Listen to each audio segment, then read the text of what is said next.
When I heard those words, my heart sank. I have a new girlfriend, and I'm going to live with her. That means I'm divorcing you, and you'll need to go live with your parents. I couldn't comprehend what was happening. What do you mean? I stammered. I don't need you anymore. You can go live with my parents if you feel like being a housekeeper, but I'm done. My name is Serafina, and I'm a 34-year-old office worker. My life has mostly revolved around my career. After I graduated from college, I started working at a major company, and for 12 years, I dedicated myself to my job. I gained promotions, earned new qualifications, and worked my way up the corporate ladder. Now, I hold the position of department manager at a young age. I've been lucky to have a supportive boss and a great team of motivated, talented people working under me. But while my professional life was thriving, my personal life was a different story. I had only had one serious boyfriend back when I was a student, but after that, relationships took a backseat to my career. A close friend of mine noticed that I wasn't really dating and decided to set me up. She hosted a dinner party where I met Colton. He had a warm smile, seemed easygoing, and we clicked almost immediately. He was my age, which meant we had a lot in common. Our conversations were always fun, and we quickly became friends, exchanging numbers and hanging out more often. Eventually, Colton told me he had feelings for me, and we started dating. It wasn't long before we realized we were great together, and soon after, he proposed. I was over the moon. Marrying the man I loved seemed like a dream come true. After the engagement, we went to meet his parents. His family was kind and welcoming from the start. "Serafina, it's so wonderful to meet you," his mother said, teary-eyed. "I can't believe my son brought home such a lovely woman." I was a bit shy at all the compliments, but Colton's mom was warm and easy to talk to, just like him. "Mom, Dad, stop it. You're embarrassing her," Colton laughed, though there was pride in his voice. "Oh, hush. We're just being honest," his father chimed in. "It's rare to meet someone so wonderful." I was relieved. Many of my friends had shared horror stories about disapproving in-laws, but Colton's parents were completely different. They even praised my career. "Serafina works for a big company, you know," Colton told them, and they seemed genuinely impressed. "That's fantastic," his father exclaimed. "It's great to see a hardworking woman like you. Are you planning to keep working after the wedding?" I nodded, explaining that I had no plans to quit my job. They were supportive of that too, which reassured me even more. After that meeting, we got married, and I was filled with excitement. My heart was full, and I couldn't wait to start this new chapter of life with Colton. After the wedding, Colton moved into my apartment, and our life as newlyweds began. I felt so happy and blessed to be sharing my life with the man I loved. We had a comfortable routine. I looked forward to coming home to him after work. For 6 months, things were perfect. Then one evening, Colton approached me with a serious expression. "I need to talk to you about something," he said. "Sure, what is it?" I asked, curious but slightly anxious. "I've been thinking, would you be okay with moving in with my parents?" he asked. I was taken aback. "What do you mean, living with your parents?" "Well, they're getting older, and I'm starting to worry about them. It would make me feel better if we could all live together." I understood where he was coming from.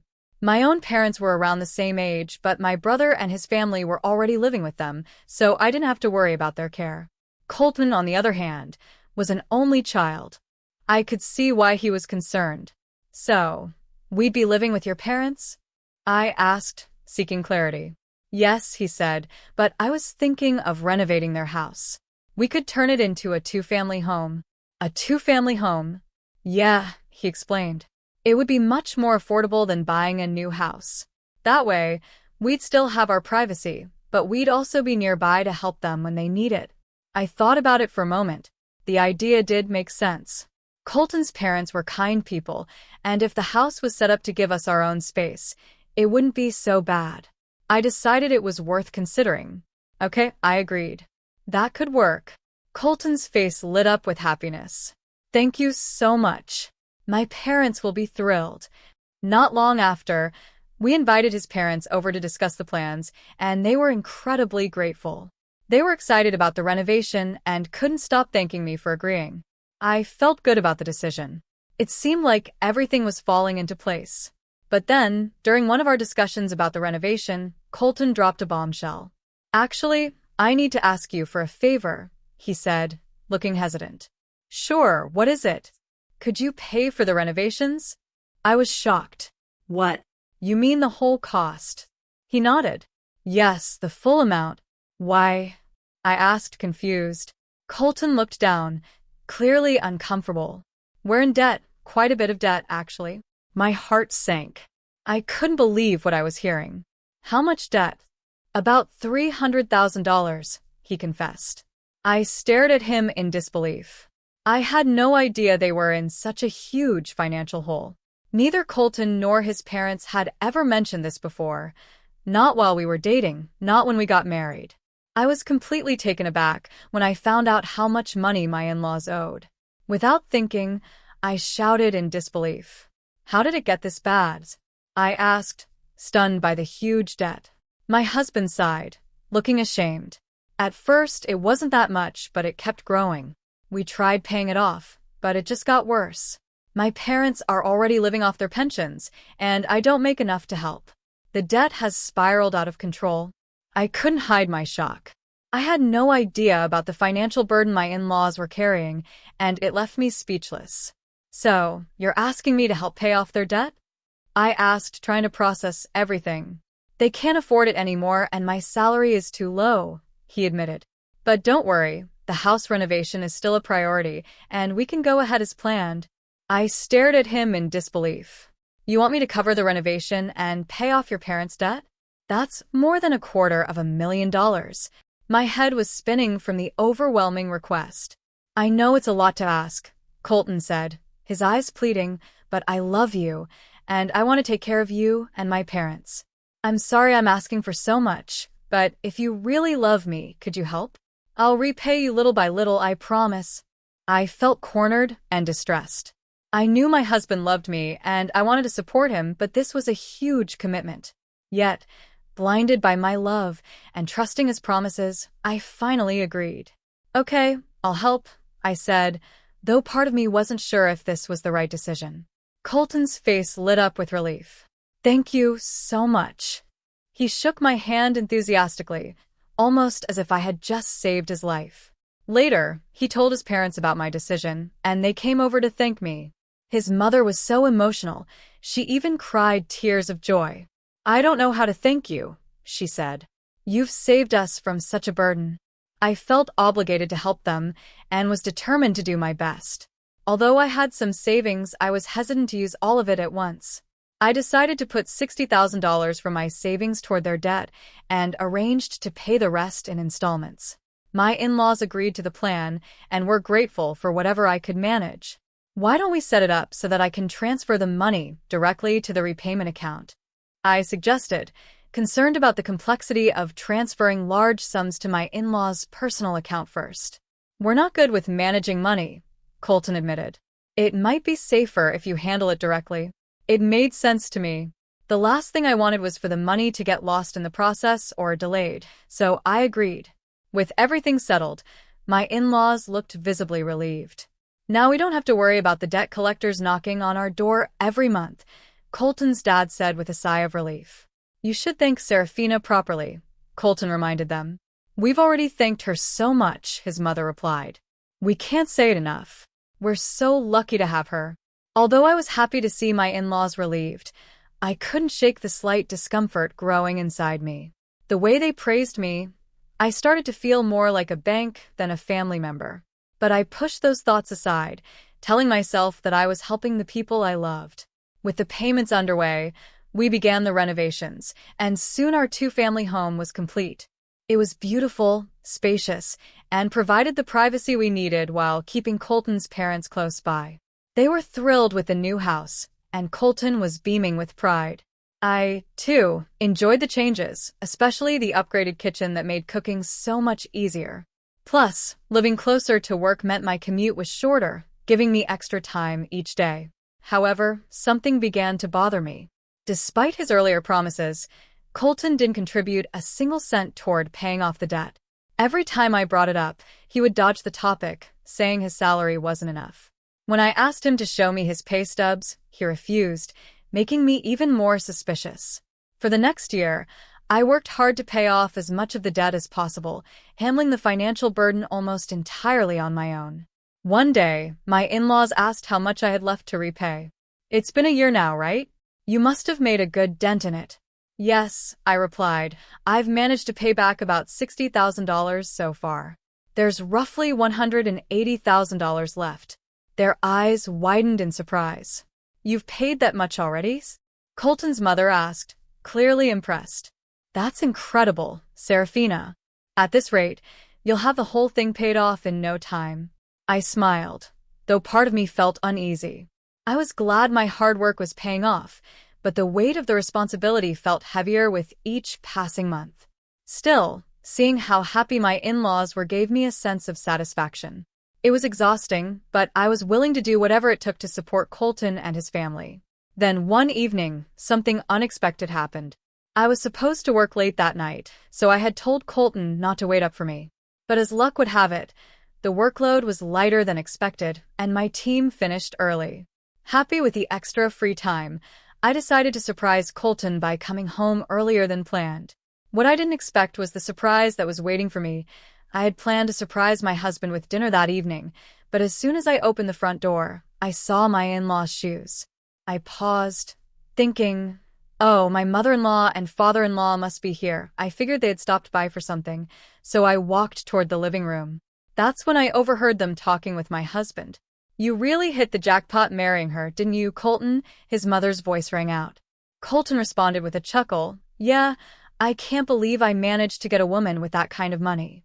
When I first found out she worked for a big company, I knew I had to play it smart and win her over."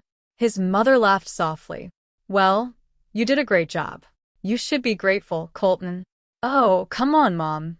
Don't act like you're innocent in all this. You helped create some of that debt, too." His father chimed in. "Don't forget about your gambling habit. How much have you lost betting on horse races?" "I've hit the jackpot a few times." Colton defended himself. "There were moments when we were actually in the black." His father scoffed. "How can you say that when you still owe $300,000? They all laughed, clearly unbothered by the massive debt they had accumulated. Colton added, "Well, we're on the road to getting rid of it now. Thanks to her, we've already paid a good chunk. Plus, she even remodeled our house." I really scored the perfect wife. My heart dropped as I heard my husband say, "Once the debt's fully paid off, I'm going to get rid of her." The three of them burst out laughing. I stood frozen at the door, unable to process what I had just heard. The betrayal hit me like a ton of bricks. After taking a few moments to calm myself down, I slammed the front door loudly and called out, "I'm home," pretending I hadn't overheard a thing. I walked into the living room, forcing a smile. My in-laws and Colton greeted me with their usual fake grins. "Oh, Serafina, welcome home. You've worked so hard today," my mother-in-law said sweetly. "Well, we'll leave you two alone. Let's have dinner together again soon," they said, heading back to their section of the house. Their smiles terrified me now. I could barely hold back the disgust I felt, especially looking at Colton, who was pretending to be the perfect husband. I couldn't help but think, what have I been doing? Working myself to the bone to pay off their debts, while they mock me behind my back? Colton looked at me and asked, "Didn't you say you'd be working late tonight?" "Yeah, but things went faster than expected, so I thought I'd come home to cook dinner on time," I replied as calmly as I could. Colton didn't seem to suspect anything, but inside, I was fuming. I kept up the facade until after dinner, then retreated to my room, where I cried uncontrollably. I couldn't believe what I had heard. My heart shattered, but that sadness quickly turned into resolve. From that night forward, I moved quickly. I began preparing for a divorce and making plans for my life after I left him. I played the part of the happy wife, pretending nothing had changed, all while setting my plans into motion. I was biding my time, waiting for the right moment to strike. 3 months later, I approached Colton and told him, "Guess what? I've finished paying off your parents' debt." His eyes widened in surprise. "What? "You paid off the entire $300,000 already? Wasn't that supposed to take 3 years?" "Well, I explained, I've been saving for quite a while, so I had more than enough to pay it off. I was just cautious about using all my savings at once. Colton's eyes sparkled with excitement, but he tried to hide it.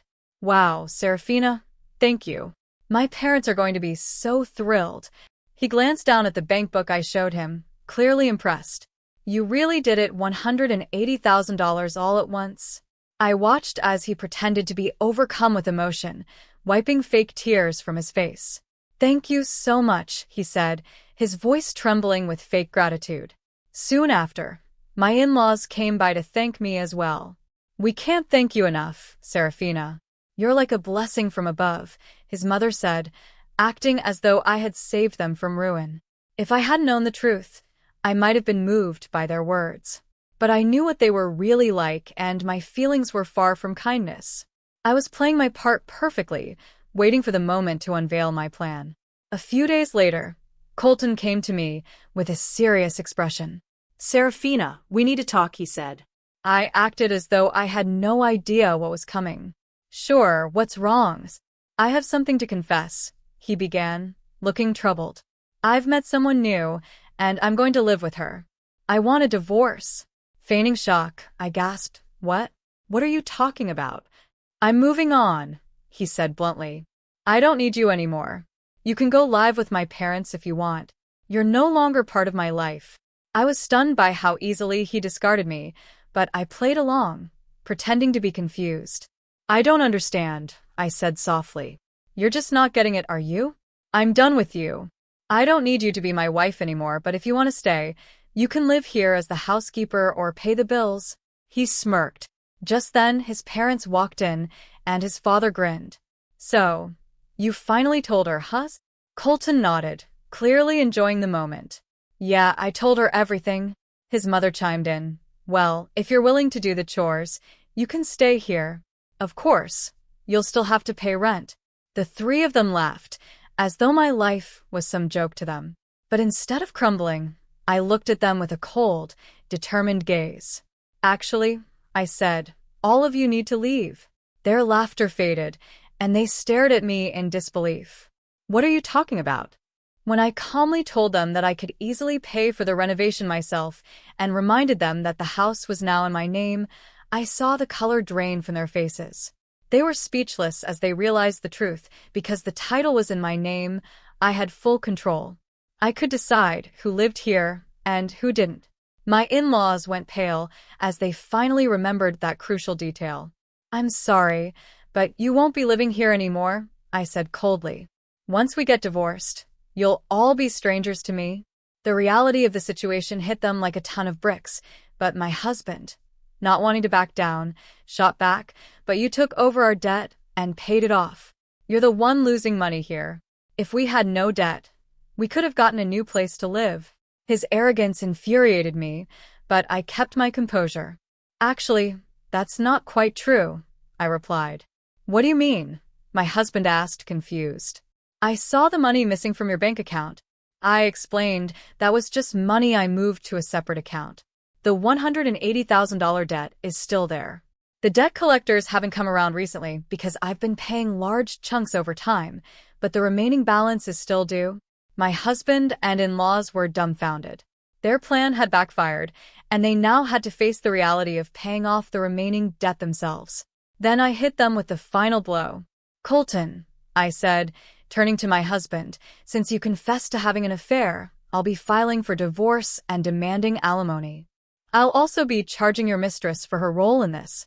His face went white. Serafina, please don't do that. She only stayed with me because I had a house and money. If I get hit with alimony, she'll leave me.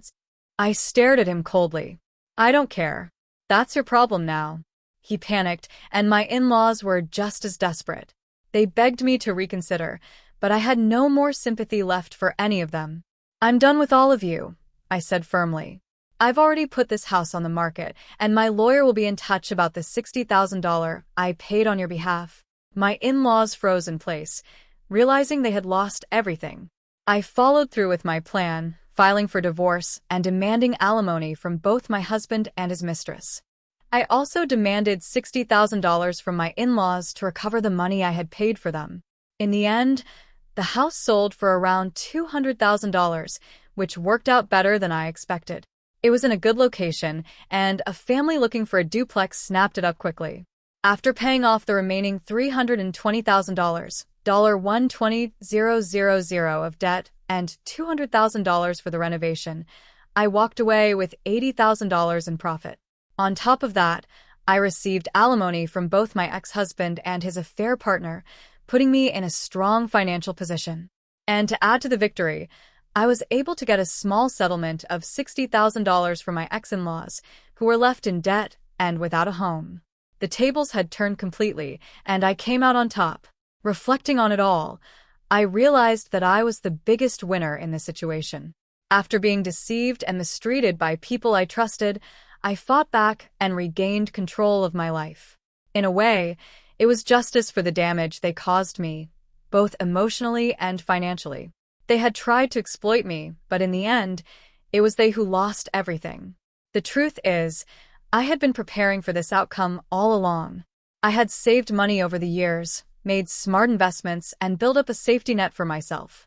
My assets had grown significantly, and I had even received a raise at work. All of this gave me the confidence to take such drastic steps, knowing I could land on my feet.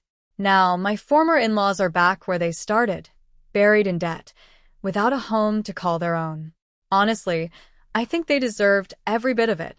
People who are willing to lie, cheat, and manipulate others for their own gain deserve to face the consequences of their actions. As for me, I've learned a lot from this experience. I'll be more careful about who I trust in the future, and I'll continue to save and invest to secure a comfortable and happy life for myself. I want to spend my years making memories with people who genuinely care about me, not users who only see me as a source of money. What did you think of this story? Don't forget to subscribe to our channel for more content like this. See you in the next video.